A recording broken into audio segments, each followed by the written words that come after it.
Hello and welcome to Acsense's webinar. I'm Brendon Rod, Chief Evangelist at Acsense, here with Anna Marie Collins, our Sales Director in EMEA and APAC. In this session of our webinar series, we'll frame IAM Resilience as a strategic board-level risk concern. We'll explore what executives now expect, review recent identity-centered breaches, and position IAM as an essential infrastructure. So let's get started.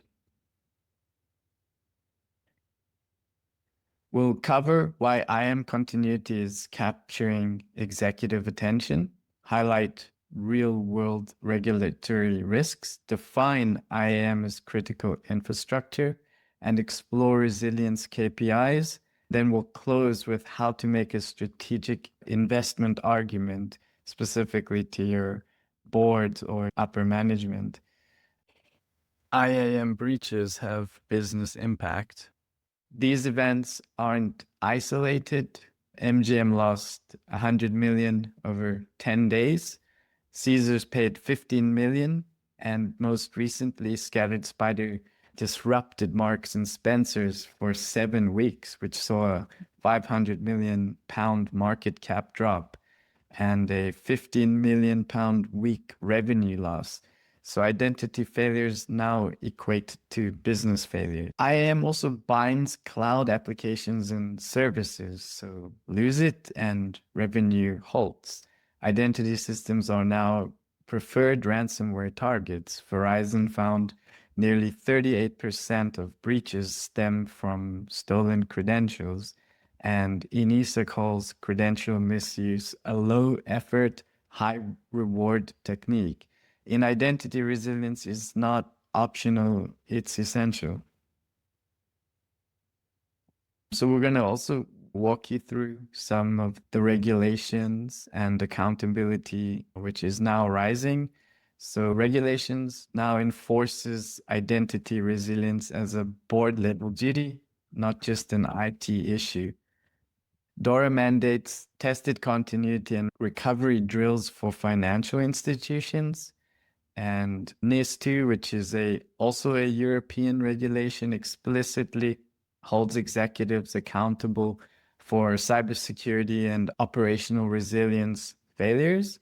APRA, which is the Australian regulation, demands oversight over operational resilience, including IAM, particularly in financial services. NIS2, which is the American equivalent, requires recoverability and tested incident response.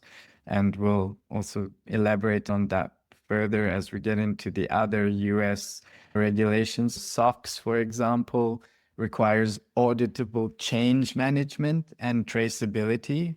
Identity system misconfigurations directly tie into compliance. HIPAA, the US healthcare regulation, mandates strong access control, audit logs, and recovery to protect patient data. PCI for US payments requires immutable logs and secure authentication, directly linked to IAM continuity. NIST, again, this is a US federal and it's widely adopted, emphasizes resilience, recoverability, and tested incident response. Resilience is a core part of meeting these controls. Key takeaways here would be whether you're in the EU, Australia, or the US, executives are being held directly accountable for ensuring that identity and access systems can withstand outages, breaches, or ransomware.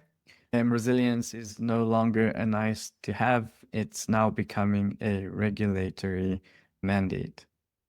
I would like to bring on Anna Marie, who will walk you through the next couple of slides. So Anna Marie, you want to take it away? Lovely, thanks, Brendon. So boards and audit committees are shifting their focus from abstract IAM metrics to operational outcomes.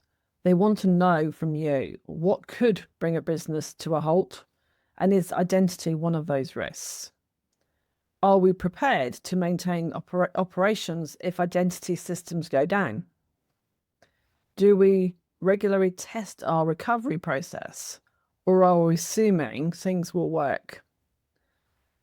How long does it take to recover critical workflows, not just the infrastructure? And perhaps most importantly, are we exposed to regulatory scrutiny or fines if we can't demonstrate continuity and control? If you can't confidently answer these questions, or worse, if you've never considered them, that's the gap Acsense can close. So budgets are evolving, and resilience is now in scope with your management. Boards are no longer satisfied with vague assurances. They want clear visibility into posture, continuity plans, and recovery capability. Testing identity recovery for identity platforms isn't just about the best practices anymore. It's showing up as a board-level KPI. Compliance dashboards are no longer for auditors only.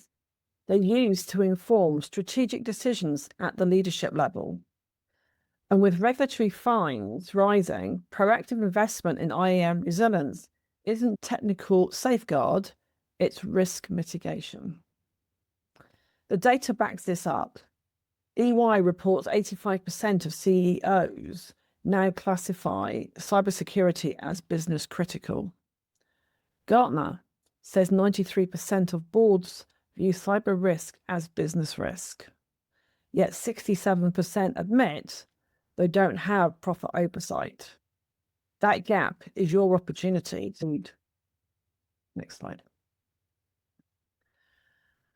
Acsense delivers resilience. It's not just about backing up identity.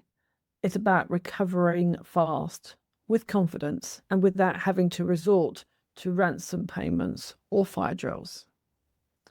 We bring together recovery, change tracking, compliance reporting in a single interface. No separate tools or scripts required.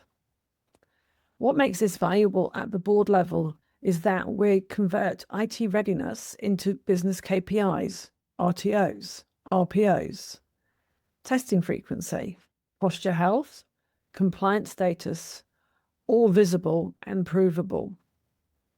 For regulated industries, this means audit readiness is continuous, not rushed at quarter end. For your security leaders, it means being able to answer the board's hardest questions with clarity and data. Next slide. At your next board meeting, this needs to include identity resilience, review maturity, automate continuity, conduct regular recovery drills, and be ready to share results. And now we'll take some questions and answers that have been submitted to us. We may not get to all the answers we received today, but we will respond to them by email. So the first question, what do frameworks like DORA and NIST, CIM, and APRA actually require for IAM recovery, Brendon?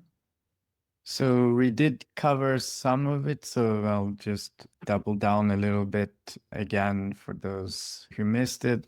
RTO stands for return time objective, how long it takes to recover your entire system, and this is how the regulations are going to measure you, how much downtime versus how quickly you can recover. Some regulations have different RTO expectations, so you need to align your business to the specific regulation, and the same for RPO targets, which means return point objective. That's essentially how much data is lost in the event of a disaster. So your RPO will also need to align with specific regulations. And just as a side note, Acsense works towards the least amount of downtime when it comes to our RTOs, close to a 10-minute return time objective, and the same goes for RPO. We minimize data loss down to 10-minute intervals. The system is continuously backing up your data, so worst case scenario, your data loss would be at a 10-minute interval. And of course, the dashboard is showcasing exactly where you stand with both metrics. So that's what we meant earlier when we said Acsense provides you the tooling to hit those targets and generate evidence for regulators, boards, and upper management.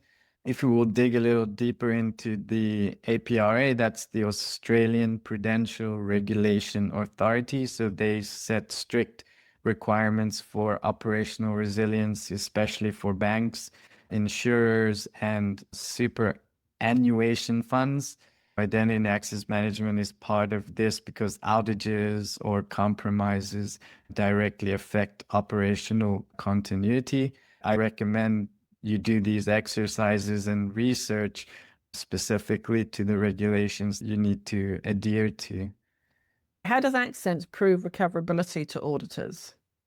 We run automated recoverability tests. This can be done in a sandbox or a standby tenant. We log every action and produce immutable reports showing those RTO, RPO, and test results. If and when the day comes that you run into an issue, a disaster, it's not going to be by chance. You can feel confident that the system is going to work when you need it to. The fact that we are doing these automated recoverability tests daily, you can see in your dashboard on a minute-by-minute basis where you stand in terms of your tenant health and your recoverability abilities. The next question is, can Acsense testing features satisfy board level accountability under these regulations? Going back to the fact that we can create evidence, audit trails that leadership can present and prove due diligence and operational readiness, meaning we can prove that we can recover, we can prove that we've run the tests, the drills. This is critical for both the EU and US regulatory environments, and I'm sure that's the same for the Australian APRA. Okay, Brent. That's all the questions we've got time for today. We go to the next slide. What do you need to do next? Visit our website, book a demo, or dive deeper into our judges on the site. You can take a snapshot of the QR code, take you directly to that. We appreciate you taking the time to spend with us today. Thank you.